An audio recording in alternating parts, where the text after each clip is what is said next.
हमने science fiction movies में देखा है कि कैसे पृथ्वीवासी पृथ्वी के बाहर दूसरे ग्रहों पर जाकर बस जाते हैं। और हमारा भी कुछ यही सपना है कि हम अपने चंद्रमा और मंगल ग्रह पर बस्तियां बसा लें और एक इंटरप्लेनेटरी सिविलाइजेशन पहुंच जाए। लेकिन दूसरे ग्रहों पर, चंद्रमा पर बस्तियां बसाना अब सपना, यह साइंस फिक्शन नहीं रह गया है, बल्कि अब यह हकीकत होने वाला है। नासा के स्टेज प्रोग्राम से इस नए दौर की शुरुआत होगी और अब इस नए जीवन की नींव रखी जाएगी। हम सब इसके साक्षी होंगे। इस साल 1968 से 1972 तक अमेरिका ने इंसानों को चांद पर उतारने के लिए कुछ 9 मिशन किए, जिसमें से 6 मिशन सफल रहे और मिशन के दौरान नील आर्मस्ट्रांग सहित कुल 5 लोगों ने चांद की धरती को छुआ और चांद पर आखिरी मिशन था। अपोलो 17 को साल 1972 में कर दिया गया था, लेकिन इसके बाद से किसी भी देश ने चांद पर अपना मिशन करने की कोशिश नहीं की और आज 50 साल का समय हो गया है, लेकिन इतिहास अपने आप को फिर से दोहराने वाला है।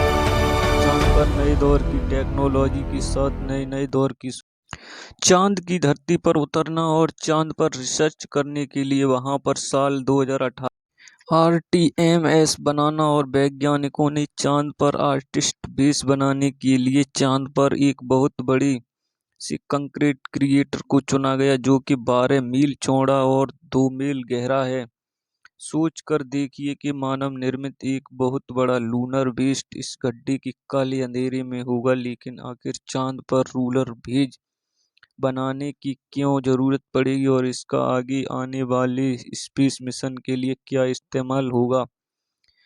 चांद पर गोल्ड, प्लेटिनम और अन्य अर्थ मेटल्स का खजाना है, लेकिन किसी भी बाहरी कॉस्मेटिक बॉडी पर जो सबसे बड़ा खजाना होता है वह है पानी। अगर पानी को हाइड्रोजन ऑक्सीजन में शिफ्ट करके खेत किया जाए और हाइड्रोजन और सीरियल को लिक्विड में कन्वर्ट किया जाए तो वह बन जाता है एक रॉकेट फ्यूल, जो कि स्पेस मिशन के लिए बहुत ही कारगर साबित होगा। पृथ्वी से लॉन्च किए गए किसी भी स्पेसक्राफ्ट को चांद पर जाकर स्थित नहीं किया जा सकेगा। वैज्ञानिक मानते हैं कि कंक्रीट क्रिएटर की गहराई में पानी बर्फ के रूप में दफन है। अगर वहां पर पानी का बहुत बड़ा भंडार मौजूद है तो वह फ्यूल का बहुत बड़ा सोर्स बन सकता है। नासा का मानना है कि चांद पर 600 मिलियन से लेकर 1 बिलियन मैट्रिक तक रूलर ऑफ मौजूद है, जो कि भविष्य में किए जाने वाले मानव मित्रों के लिए बहुत बड़ा खजाना है। अगर हम इस पानी का अच्छी तरह से हार्वेस्ट कर पाएं तो चांद मंगल ग्रह की यात्रा के लिए एक फ्यूल स्टेशन का काम कर सकता है। लेकिन यह सब इतना आसान नहीं रहने वाला। चांद पर न बेस बनाने के लिए बहुत सी चुनौतियों का सामना करना पड़ेगा।